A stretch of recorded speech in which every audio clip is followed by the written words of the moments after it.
ইউনুস নবী আল্লাহকে বলছিল, আল্লাহ আমার জাতি বড় অবাধ্য, আমি আর বলতাম না, আপনি ধ্বংস করে দেন। তখন তাফসির আছে ইউনুস আলাইহিস সালামকে আল্লাহ বলছিলেন, ওই যে এখানে একটা লোক মাটি দিয়া মাটির পাত্র বানাইছে অনেকগুলো, তুমি একটু তার কাছে যাও তো। কুমার আর কি, কুমার। ইউনুস আলাইহিস সালাম ওই লোকটার কাছে গেছেন। তা আল্লাহ বলছেন, ইউনুস ওই বেটারে শুধু একটা কথা বলো, যে সে যে এই মাটি দিয়ে মাটির পাতিল বানাইছে, এরকম তার হাতের বানানো একটি মাটির পাতিল ভেঙ্গে ফেলতে বলো, তারে ভাঙ্গে লাইতে।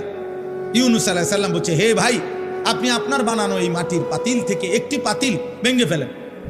তখন ওই কুমার সে বলছে, এই মিয়া, আমার নিজের হাতের বানানো মাটির পাতিল আমি ভাঙবো কেন? বোকা নাকি আমি? কেন ভাঙবো? এত যত্ন করে আমি বানাইছি। আল্লাহর কসম, ইউনুস আলাইহিস সালামকে আল্লাহ তাআলা তখন ডাক দিয়ে বললেন, ইউনুস, মাটির পাতিল যে বানায়, এমন এক মানুষ যদি এক সাধারণ মাটির পাতিল নিজের হাতে বানানো ভাঙতে না চায়, আমি যারে মায়ের পেটে 9 মাস রেখে নিজের হাতে সাজাইছিলাম, আমার দেওয়া চোখ নাক কান দিয়ে আমি বানাইছি যারে, আমার সেই বান্দাকে আমি কেমনে জাহান্নাম দিই?